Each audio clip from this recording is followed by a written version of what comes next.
We were discussing in our previous video about the pollination. We have started. So we started with the that is the adaptations for the. We have finished with the adaptations for self-pollination, right? Now there are adaptations in flower for pollination. Like if we talk about specifically pollination, like if it is by wind, if it is by water, then what kind of adaptation in a flower happens. First I am going to take about is the pollen grains. We will talk about the viability, we will talk about the size of the pollen grains. Basically we are going to talk about the flower in totality, that what are they going to, how they adapt themselves. If we talk about only pollen grains, first term is viability. If the pollen grain has capacity to reach egg, so it is, what is viability? It is that period for which pollen possess its best ability to fertilize the egg. So it is the pollen grain's time to reach the egg and get fertilized. So period for which pollen possess ability to fertilize the egg is called viability. Means if we have to say that this pollen only can fuse with the egg within this period of time. Like if look at the example, in case of wheat and rice, viability of pollen is 30 minutes. It means we are talking about here cross pollination. You can understand that in the wheat and rice, viability, if it is transferred in 30 minutes only, then it will help in the fertilization. Otherwise after 30 minutes it is going to die. So in most of the plants, viability goes up to few months also. So it depends on the variety, or it depends on the plant to plant. Next is the size. Smallest pollen, different kinds of sizes of pollens are found. Smallest pollen is found in Myostotus, and its size is 2.5 micrometer. That's it, very very small. Largest pollen is found in Mirabilis jalapa. Mirabilis jalapa is 4 o'clock plant also. It's largest, so it means its diameter is 250 micrometer. Then there is a pollen, there is another pollen which is longest. So longest pollen is observed in Jostera. Jostera has 2500 micrometer in length. So we have three kinds of pollen depending on size. One is very smallest, 2.5 micrometer, and one is largest, diameter is very more, that is the 250 micrometer, and another is the longest one. So first that is, we are going to start to discuss our first type of pollination, cross pollination, that is anemophily. It is a pollination by wind. So what is anemophily?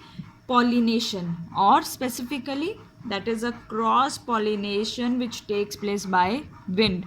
So pollens are produced, means wind has like high intensity. So pollens should be, what is the adaptation for a flower? That pollens are produced in very very large number.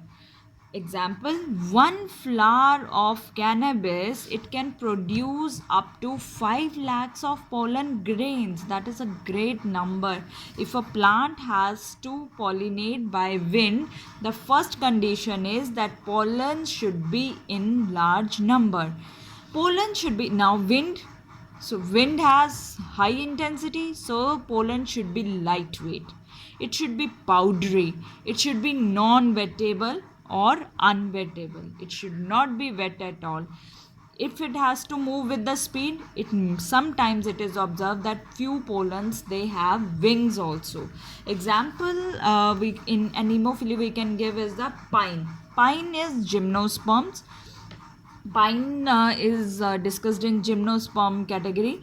So many number in pine, we observe that many number of pollen, they are produced at one moment, and when they move they look like a sulfur cloud. They are so many in number.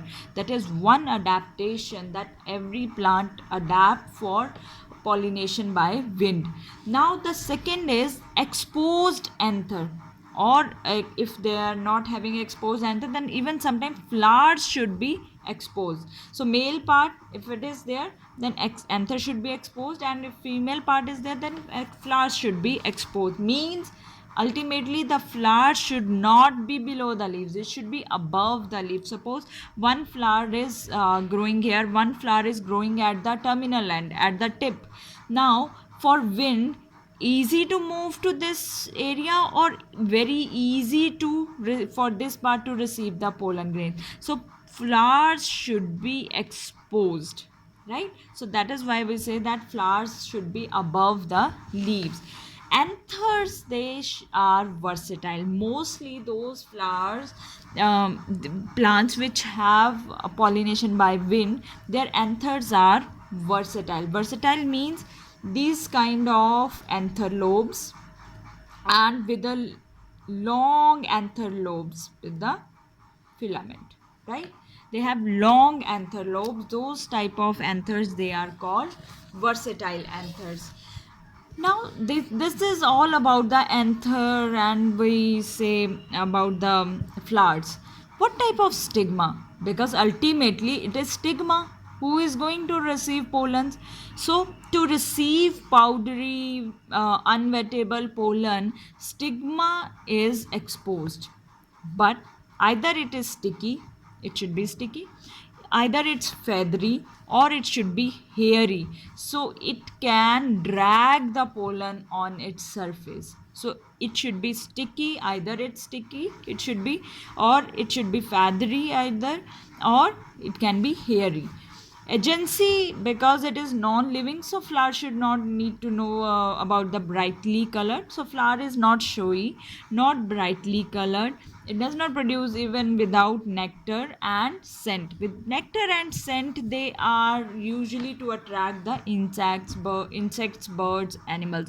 So nectars or scents are usually produced in those flowers which pollination is by the insect. Examples of nemophily, you can write down the plants: wheat, maize, rice, grass. These plants, they have cross pollination through the wind, right? So till this point, I hope that adaptations are clear to you, and various types of pollination is clear to you. Till the time next video, we are going to discuss about the hydrophily and other means of the cross pollination.